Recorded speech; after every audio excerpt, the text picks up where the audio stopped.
Hey everyone, welcome back to my channel. So in this one, we're going to look at why I think everyone should be celebrating Spider-Man No Way Home's record box office. Now, whether you like the movie, dislike the movie, whatever reasons you have, it showed that Hollywood doesn't need China to pull off massive box office numbers and break records in the process. China, who we all know likes to censor movies, because we saw that they did that with Eternals, as it did other countries. So you're going to sacrifice the product that you make to get your movie put over in China, when it adds, in some cases, in probably this case, would have added hundreds of millions of dollars. In saying that, looking at the numbers that we already have for Spider-Man No Way Home in box office worldwide, it's over $1 billion now, over $1.1 billion. So if you are anti-censorship, anti-CCP authoritarianism, and if you are against what they have been doing in the past and what they plan to do in the future, well, you should celebrate the fact that No Way Home didn't need China and the CCP to pull off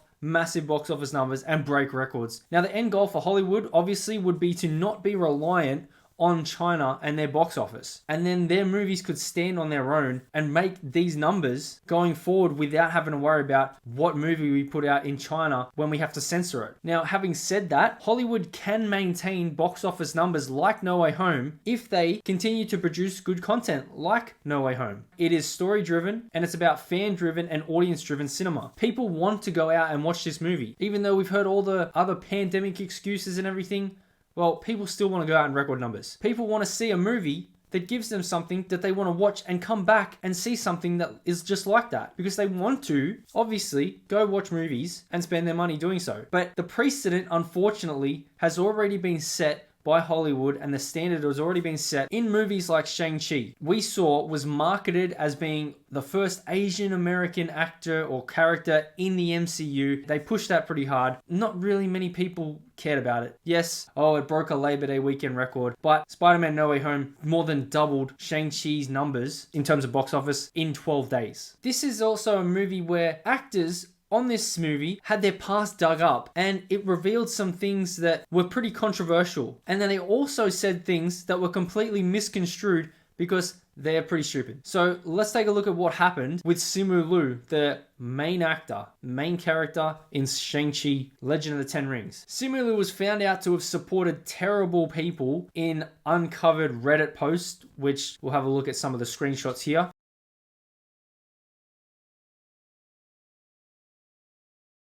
And then when Bob Chapek, the CEO of Disney, was talking about the simultaneous Disney Plus release in conjunction with a cinema release, he was talking about an exclusive release with cinemas because they weren't going to go the simultaneous route with Disney Plus release. So he was talking about this is an experiment with this new exclusive release for theaters. Now, it was a 45-day window they gave them, but Simu Liu obviously doesn't have the capability and the understanding of what was being said. So he went out on a Twitter rant and posted this,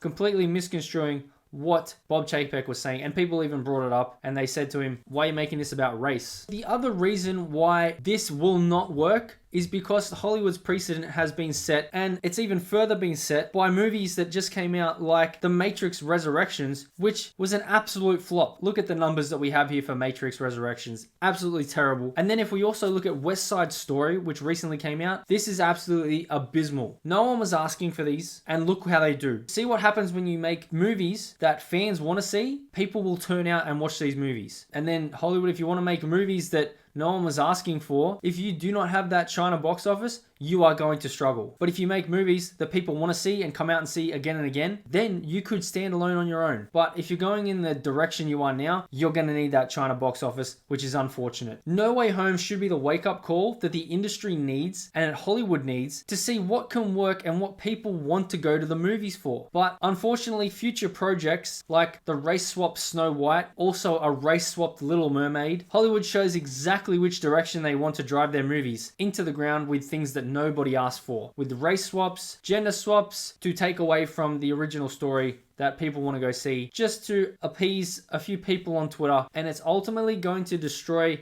box office numbers for Hollywood and people. Even after in this pandemic, we see that if Hollywood makes bad movies that people just don't want to see and they're marketed terribly, people aren't going to turn out. People are going to sit home, watch Netflix, something else. But if you make something good that people want to see, then they're going to come out and break records in the box office. And if you could keep your heads on straight and not pander to people who don't really care about your products, you wouldn't need the China box office, which is what we've just seen with Spider-Man No Way Home. But unfortunately, what we will see going forward is typical Hollywood from the last few years. They could have done it. This should have been the wake-up call for them. But unfortunately, Hollywood is going to be Hollywood and destroy themselves. So let me know what you guys think in the comments below. Don't forget to smash the like button, subscribe to the channel if you haven't already. Share this video out there, and I'll see you in the next one.